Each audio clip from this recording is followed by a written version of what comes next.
ఖైరతాబాద్ మహాగణపతికి కలశ పూజ పూర్తయింది. పూజ తర్వాత కలశాన్ని 3 సార్లు కదిలించారు నిర్వాహకులు.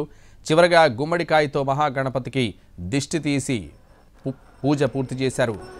అంతకుముందు మహాహారతి కూడా ఇచ్చారు. రాత్రి 12 గంటల తర్వాత గణపతిని టస్కర్ పైకి ఎక్కిస్తారు.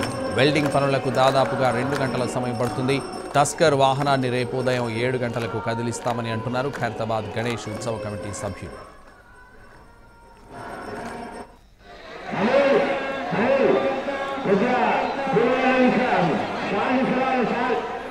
ఖైరతాబాద్ మహాగణపతికి కలశ పూజ పూర్తయింది. పూజ తర్వాత కలశాన్ని 3 సార్లు కదిలించారు నిర్వాహకులు. చివరగా గుమ్మడికాయతో మహాగణపతికి దిష్టి తీసి పూర్తి చేశారు. అంతకుముందు మహాహారతి కూడా ఇచ్చారు. రాత్రి 12 గంటల తర్వాత గణపతిని టస్కర్ పైకి ఎక్కిస్తారు.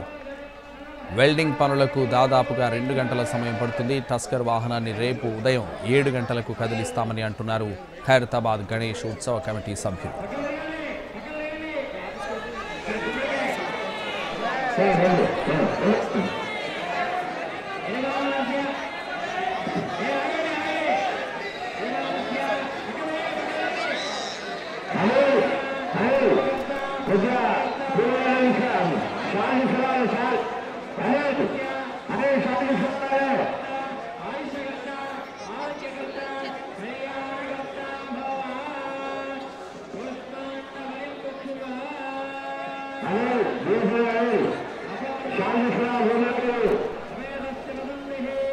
ఖైరతాబాద్ మహాగణపతికి కలశ పూజ పూర్తయింది. పూజ తర్వాత కలశాన్ని 3 సార్లు కదిలించారు నిర్వాహకులు. చివరగా గుమ్మడికాయతో మహాగణపతికి దిష్టి తీసి పూర్తి చేశారు.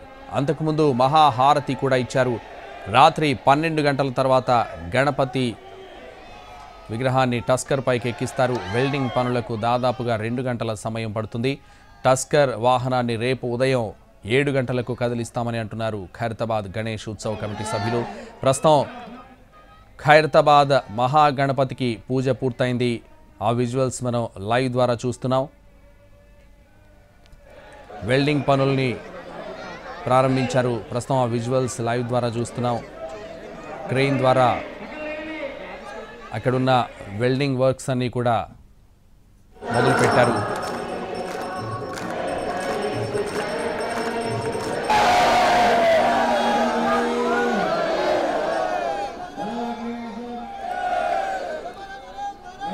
ఖైరతాబాద్ మహాగణపతికి కలశ పూజ పూర్తయింది. పూజ తర్వాత కలశాన్ని 3 సార్లు కదిలించారు నిర్వాహకులు. చివరగా గుమ్మడికాయతో మహాగణపతికి దిష్టి తీసి పూర్తి చేశారు. అంతకుముందు మహాహారతి కూడా ఇచ్చారు. రాత్రి 12 గంటల తర్వాత గణపతిని టస్కర్ పైకి ఎక్కిస్తారు. వెల్డింగ్ పనులకు దాదాపుగా 2 గంటల సమయం పడుతుంది. ప్రస్తుతం వెల్డింగ్ పనులన్నీ కూడా అక్కడ ఉన్నవన్నీ తొలగిస్తున్నారు. వెల్డింగ్ సంబంధించిన సామాగ్రినంతా క్రెయిన్ ద్వారా ఆ విజువల్స్ లైవ్ ద్వారా చూస్తున్నాం.